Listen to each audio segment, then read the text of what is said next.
So hi guys, இன்றைக்கி உங்களுக்கான question ரொம்ப ஈஸி.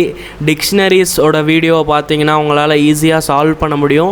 ஸோ கொஸ்டின் என்னென்னா, நீங்களாம் ஒரு டிக்ஷனரி க்ரியேட் பண்ணணும். கீ வேல்யூ பேர்ஸ் இருக்கிற மாதிரி. கீ வேல்யூ அப்படின்னா என்னென்னு அந்த வீடியோவில் சொன்னேன்ல.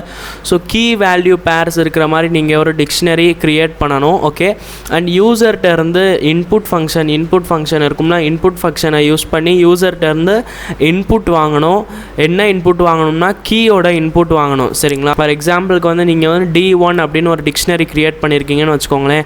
அதில் camera, device which can take photo, இதில் இது கேமரான்றது கீ, இதுன்றது இது value, device which can take ஃபோட்டோன்றது வேல்யூ.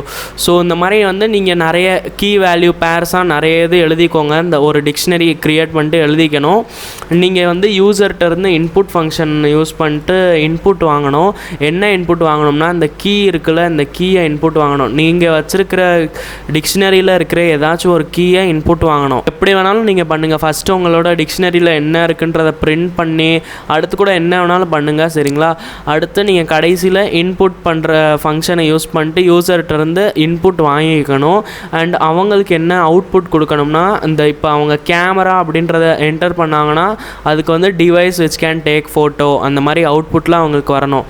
ஸோ அவங்க எந்த கீயை என்டர் பண்ணுறாங்கனோ அதுக்கான வேல்யூ கிடைக்கணும். ஸோ அந்த ப்ரோக்ராம் தான் இப்போ நீங்கள் எழுதணும். அண்ட் எழுதி கமெண்ட் பண்ணணும். ஓகே, நான் உங்கள் கமெண்ட்டுக்காக வெயிட் பண்ணிக்கிட்டு இருப்பேன். நீங்கள் கமெண்ட் பண்ணோடனே உங்களுக்கு ஷவுட் அவுட் கிடச்சிரும். அண்டு தெரிலனா பரவாயில்ல, அடுத்த வீடியோவில் இதுக்கான சொல்யூஷன் கிடைக்கும். சரிங்களா? ஓகே, ஸோ சீக்கிரம் கமெண்ட் பண்ணுங்கள். பாய்.